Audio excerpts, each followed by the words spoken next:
Welcome in to Locked On Knicks. Alex Wolf and Gavin Shaw here, and we are continuing our July mailbag. We're in the thick of the offseason now.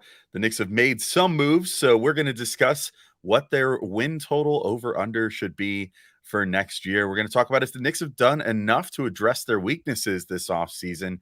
And finally, will Julius Randle play less minutes next year than the previous couple years? I don't know. We'll get into that in just a second on Locked On Knicks. You are Locked On Knicks, your daily New York Knicks podcast, part of the Locked On Podcast Network, your team every day.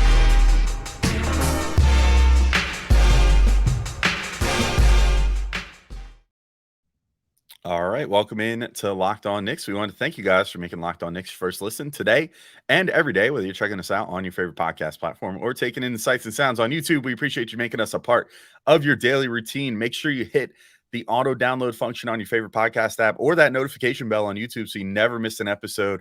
You can be in every day, or we're still here for you guys 4 to 5 times a week, even during the off season. I'm Alex Wolf. I'm editor-in-chief of Knicks site, The Strickland, which you can find at strick.land. And he is Gavin Shaw, your favorite play-by-play broadcaster's favorite play-by-play broadcaster. And we've got a bunch of great mailbag questions to get into once again today. You guys came out in droves. It's awesome. We love mailbag questions. So thank you so much for your enthusiasm. And no one more enthusiastic than one of our most prolific question askers to lead off the show here. Jordan Bubb, at Bubb Jordan, wants to know the Knicks roster is currently constructed right now. Excluding what the rest of the league does, what do you think Vegas has the Knicks win total at for this season? And would you go over or under? Gavin, I will toss that to you. Where do you think the Knicks win total will be? All right. So I had them right at 48. Obviously just a tad better than a season ago. I think the Knicks will be a little bit underestimated, despite the fact that I think the Eastern Conference, and we can talk about this, I think it's probably gotten a little bit worse. But last year, Vegas had them, I think we were both in agreement, like a little bit under where we would have expected. Obviously, the Knicks didn't make a move that got internet hype over the offseason. And I don't think they meaningfully changed who they are in prognosticators' minds. I think the only thing that could shift that is that there might be some analytics models that paint the Knicks as being in a really good place, replacing replacing Obi Toppin, with Dante DiVincenzo. But Alex, I don't know. How do you feel about that number?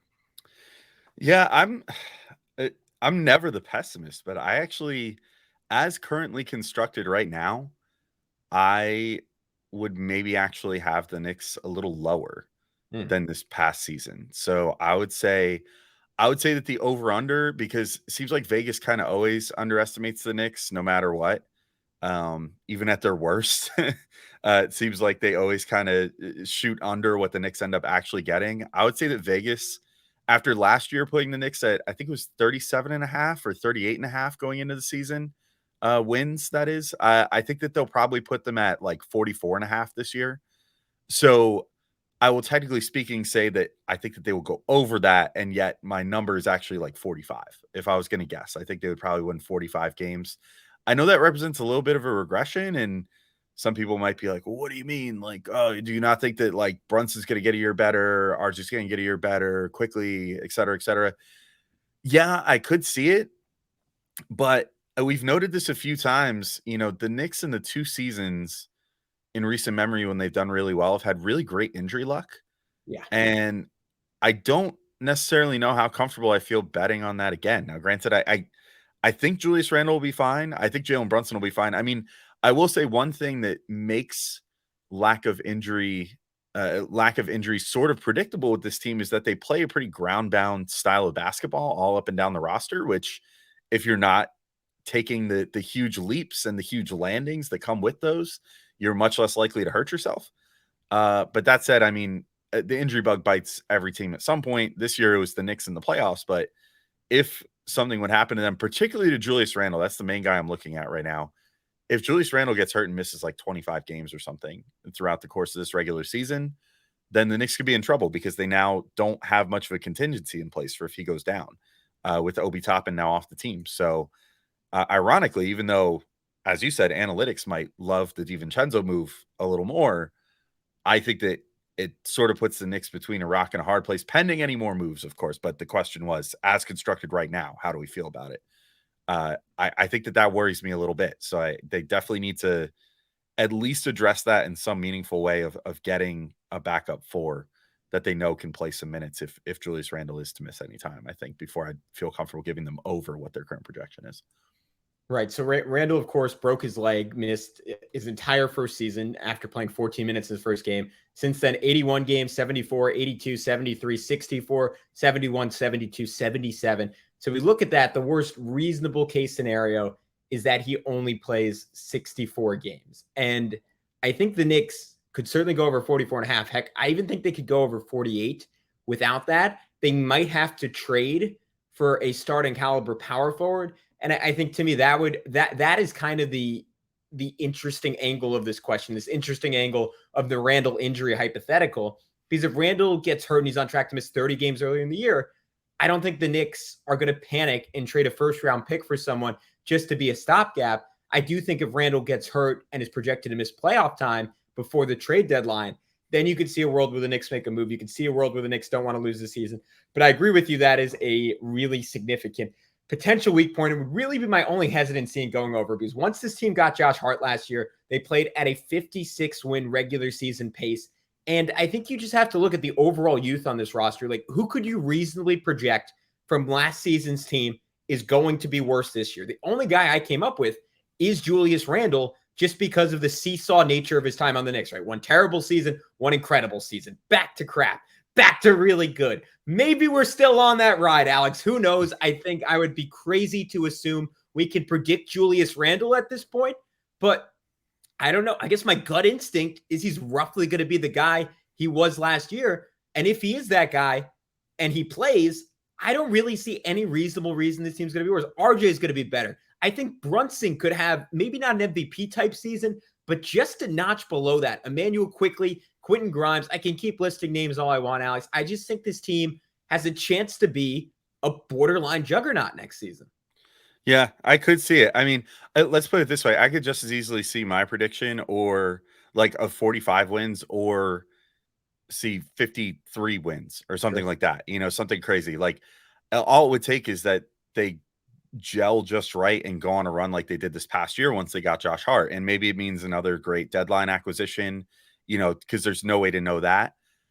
I think my main worry right now is just how it's going to work not having a perfect backup for Julius Randle. And maybe that means that we'll see Jericho Sims more in situations where they need to go bigger or something like that. But that configuration didn't inspire me much beyond the first couple games where I was like, oh, this is better than expected. I think that's basically where I'm at now. And this is probably just the eternal pessimism of being a Knicks fan, is that I always kind of assume that a good thing can't last. Granted, 45 wins would imply that a good thing is still lasting, because that's still a winning record, still probably a 6 seed or so. But also, to your point, you know, the East maybe has gotten a little weaker this year. So maybe I'm sort of underestimating the leaps that this team could take. I certainly hope so. But I think maybe, unless you had one last point that you wanted to throw in there, this might be a good segue into our next question, where we're going to actually examine if the Knicks have done enough to address their weaknesses so far this offseason. Yeah, the only thing I was going to say is it's kind of a shame Carmelo Anthony retired, because we could have had a Julius Randle injury and a repeat of the East is big man. Oh, wait, it's not that big of a deal season in 2012-13. Maybe, who knows, maybe RJ Barrett pulls that off. Not quite the same shooter or scorer as Carmelo Anthony, but, you know, a man can dream big, Alex. But first, I got to tell everyone about our buddies over at Ibotta. Picking up burgers and hot dogs for summer barbecue, you know you're already doing it, so why not get cash back for it with Ibotta? Ibotta gives you cash back on hundreds of grocery items, from produce to personal care to pantry goods, so you can make sure you're beating inflation no matter what you're purchasing. Either link your loyalty account or upload your receipt after you shop and get your cash back. It's that easy. The average Ibotta user saves $120 per year. That could cover the cost of an entire shopping trip, or you could use your cash back to buy that flight you've been eyeing, that game you've been dying to go to, that Knicks game you've been dying to go to, let's be honest, or the fancy dinner you've been craving. You can earn cash back on hundreds of online brands and retailers when you start with Ibotta, including Lowe's, Macy's, Sephora, Best Buy, and more. Right now, Ibotta is offering our listeners $5 just for trying Ibotta by using the code LOCKED when you register. Just go to the App Store or Google Play Store and download the free Ibotta app and use code LOCKED. That's IBOTTA in the Google Play or App Store and use code LOCKED. All right, Alex, let's run it back. One more question from Jordan Bubb at Bub Jordan, our mailbag MVP. And I think this is kind of a part two on the previous one. We already sort of addressed it, but let's keep going. What worries do you have about the Knicks roster as currently constructed right now? And do you think they can fix the weaknesses that plagued their roster last season? What do you think those weaknesses are? So I think that they actually have done a great job of addressing weaknesses. Just they also sort of created a new weakness, right? I think that's my only issue so far with the Knicks offseason. And to be clear, when I was addressing the last question, like it was all under that caveat that was in the question of like, as things are constructed right now, what do you think? Yeah. But the reality is I don't think they're done yet. So I think that we've still got some Knicks moves coming. But I think that if you watched how things ended in the playoffs, what you had to take away from that was this team needs more consistent shooting and maybe another guy that can sort of create for himself and others a little bit and create his own shot and just generate a three from somewhere and draw the attention of defenders on the perimeter.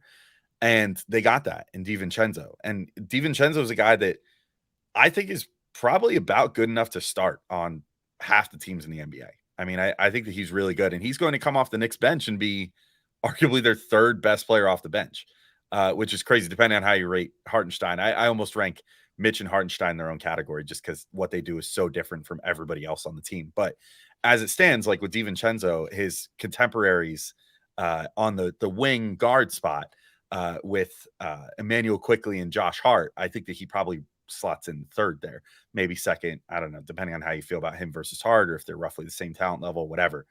But so they've done a great job in that respect. I think my biggest issue, and I addressed it in the last segment, of creating a new weakness is you now sort of have this gaping hole at the backup four.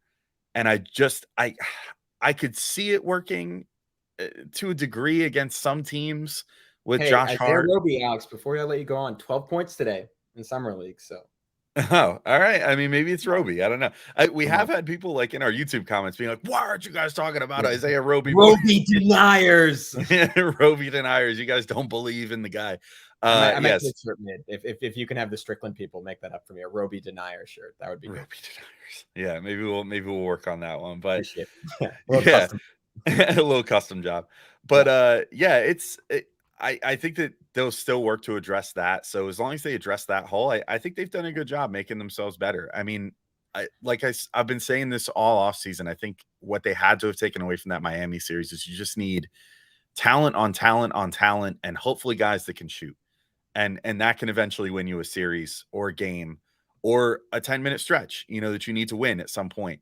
And I think they've done a really good job with that with DiVincenzo by fortifying that bench even further without really losing anything. They other than, again, they traded Obi Toppin. I anticipate that they'll still probably have some sort of move to fill that spot at some point, if not make a bigger, splashier star type trade or even go for like an OG Anunoby type of guy that could potentially swing between the 3 and 4 spot. But either way, I like what they've done so far this offseason. I think they've done a really good job addressing weaknesses.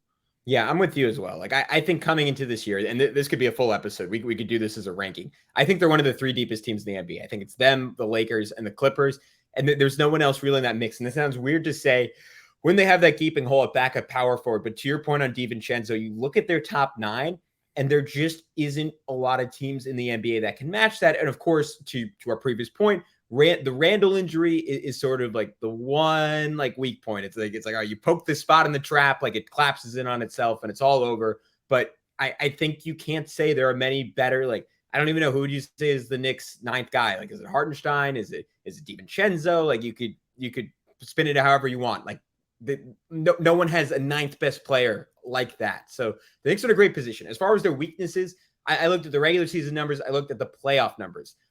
Shooting was an issue in the regular season. They were 8th in the league in 3-point attempts, but only 24th in 3-point percentage. Scoring in the playoffs, they were 3rd to last in points per game, 2nd to last in effective field goal percentage, last in 3-point percentage. They were the only team in the postseason under 30%. And guys, just to me, like the fundamental issue there is almost less that they shot 29% and more so that they couldn't help playing guys down the stretch of games that weren't being guarded. And presumably you would hope that DiVincenzo fixes that, but I'm not sure if it does, like if they're still going to be closing with one of Josh Hart or RJ Barrett on the floor. And I think there's a world, Alex, where they're going a little bit smaller this year and you're seeing finishing lineups that are Brunson, DiVincenzo, Grimes, or Brunson, quickly Grimes with Randle, with Mitch. And we've said it a bunch of times. There are very few teams that can make the Knicks pay for putting that relative lack of size on the floor when guys like Quickly and Grimes are just elite defenders for their size. That being said, the one final weakness I noticed is looking for a long wing defender, right? Grimes and Hart do a great job on the perimeter, but you can say there are specific matchups, especially I look at the Celtics, I look at the Bucks, where there are going to be guys like a Chris Middleton, Jason Tatum, Jaylen Brown that could hurt you at that 2 spot. But I don't see a whole lot of significant weaknesses. And a lot of the scoring, a lot of the shooting, I think DiVincenzo helps with. Yeah, for sure. I mean, I think as long as you can by committee sort of defend those guys, maybe you can make that work. But yeah, there is something to, like, if Jason Tatum just wants to get a shot over Quentin Grimes, no matter how good Grimes defends him, he could probably get that shot over him because he's just that much taller, has that much longer of arms. And as if he's taking a jump shot, Grimes can only so reasonably get into his space before he risks fouling him. And that might be the only solution sometimes, or just kind of letting him get a shot off at will, because he's just that much bigger. So I do think that they could still add a player of that ilk, and they would probably have to make some sort of a trade to make that happen. We've mentioned so many of these guys so many times, but if they decide to go big, you could try to go for someone like Paul George, but it seems less likely that he's going to be available now. It seems like the Clippers are really locked in on this idea of trading for James Harden. You sort of get this feeling that's going to happen at some point or another. Just once they can figure out a return, probably they're looking for a third team or something to help facilitate that and push some assets along or whatever. But that seems less likely now. There's OG Anunoby on the market, but it's like, is Masai Ujiri just going to hold your feet to the coals and just stubbornly say, well, I'm not going to trade him unless you want to give up what I want for him? He will, Alex. I hate to tell you, he will. And he will. And Leon Rose will keep looking him in the face and saying, well, no, this is what I'm willing to give you, so take it or don't. And then he'll say, well, I won't. And then they'll just keep doing that over and over, 20 phone calls a day until the end of time. Yeah. So I would love if they could add someone like that. And I think that would sort of be the final piece. Like I said, if you could ideally get someone who's like a 3-4 hybrid too off the bench, I think that would be ideal at this point, to be able to have someone who's long enough to fill in behind Julius Randle, but still has enough wingy tendencies to sort of, keep things be able to still put the ball on the floor and things of that nature. I think that could be really good. So I guess we'll see. But so far, given what resources they had available to them, which was basically just the mid-level exception and then a bunch of trade avenues, so far using the mid-level exception, they've done great with DiVincenzo. The trade avenues we still have yet to see. So I guess we'll see as the summer goes on. But for now, I give them a high mark. I guess my concluding point on this, and maybe my concluding point summing up the first 2 questions. After they got Josh Hart, they were one of the 3 best teams in the league against a top 10 difficulty of schedule in the league. They beat the Cavs, who net rating painted as a top 5 team in the league, in completely dominant fashion. And then they played Miami, who went on to make the NBA Finals, of course, with one of their 3 best players out, another one of their 3 best players hobbled. And you can put qualifiers on that, right? You could say Randall still played, even if he didn't play well. You could say Quickly really, really struggled when he was playing in the playoffs, and yet the Knicks were dramatically better when he was on the court despite that. And you could say them not playing Quentin Grimes was obviously a fundamental issue, which who knows if Tom Thibodeau's learned his lesson on that, or if he hasn't learned his lesson on that. It seemed like he did, then it seemed like he didn't for stretches. So who really knows? I guess my point is, there's a world where if we buy into what this team was post getting Josh Hart, that they could be great this year, that they could far exceed expectations. And my hesitancy in going all in on that take is that is reliant on the version of Josh Hart that was putting up 3 threes a game, wasn't afraid to shoot, and was somehow shooting 55% from 3. Because to me, that is what is make or break in those lineups. And I guess the only way I would counter that is that if Quentin Grimes is improved, and can do some of the extra stuff from a rebounding perspective, from attacking the rim perspective, from finishing through contact perspective that Hart brought to the table while bringing elite shooting, while bringing as good, or let me throw it out there, Alex, better defense, the Knicks have a chance to be better. It's just about how much those guys improve. I think it's worth betting on those guys improving. It's worth betting on some internal development and saying the Knicks, if not substantially better than last year, they will be a little bit better than last year. Let's come back one final time. We will answer a question from one of the greats on Knicks Twitter, DP at Captain Pro NYK. That next on Locked On Knicks. All right. This one comes from DP at Captain Pearl NYK. And he says, my summer hot take, so to speak, is that Randle, who played 37, 35, 35 minutes per game the last 3 years, will average closer to 30 minutes per game this season and rarely play full quarters in a row like the last 3 years. Thoughts? So, Alex, this is interesting, right? Because as we just noted, of course, no Obi Toppin this year. Do you think this is the year Tom Thibodeau says, hey, Julius, you know what? Why don't you take a break? I think it's more likely that Julius plays closer to 40 minutes this year than that he takes a step back closer to 30.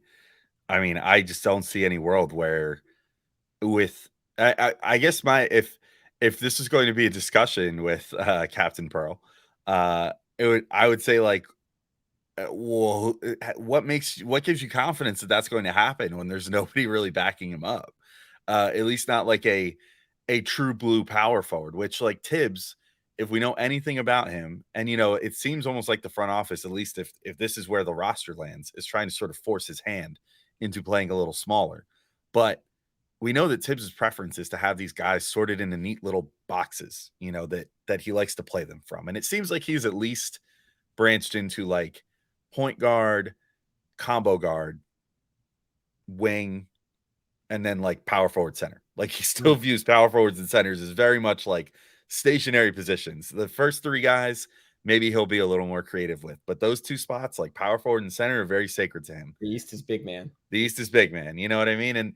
And so any minute that it wasn't Julius Randle, it was pending foul trouble or injuries or what have you. It was almost always Obi Toppin out there instead of Julius Randle. And you could almost map it like to the second that, that was who was going to occupy the power forward spot every single night. And usually it was Julius for like 35 to 37 minutes and Toppin for 10 to 13 minutes, and that was it. And so I guess like this year, if they continue having, this roster as it is right now and don't add another power forward behind Julius Randle, I don't see any world where Tibbs is like, oh, my solution is to play him less and play small or more, because he's resisted.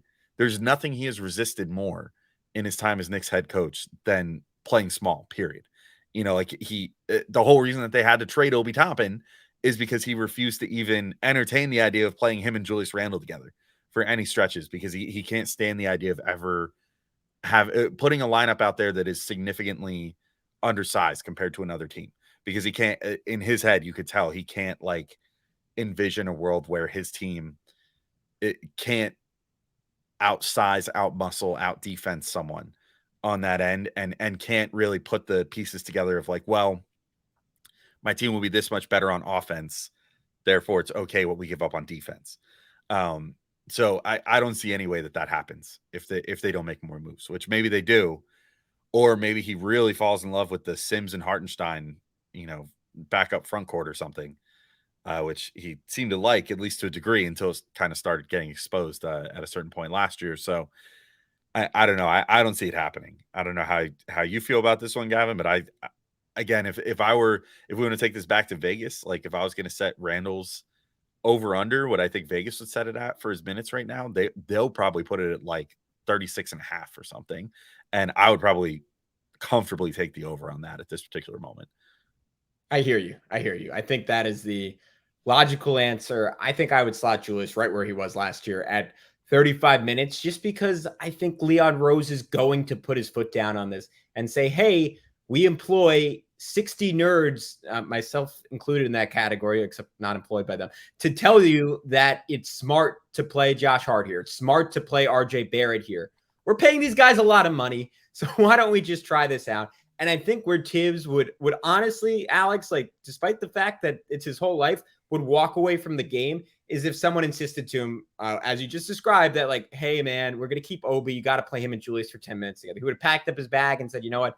It's a young man's game now. It's not for me. That's not basketball. I think this is a pressure point where he could be tipped over because late in the season, there were moments, there were stretches where he did play Josh Hart at power forward, despite the fact that Josh Hart is 6'4" and has no business playing power forward in an NBA game. I think that is the extent of Tibbs's respect for this guy, for his toughness, for his rebounding, for his strength, for his defensive acumen, that he could play him 13 minutes a game at that spot, or RJ Barrett maybe for a couple of those minutes and just match stuff up. Or in a bad matchup, to your point, throw Jericho Sims in there.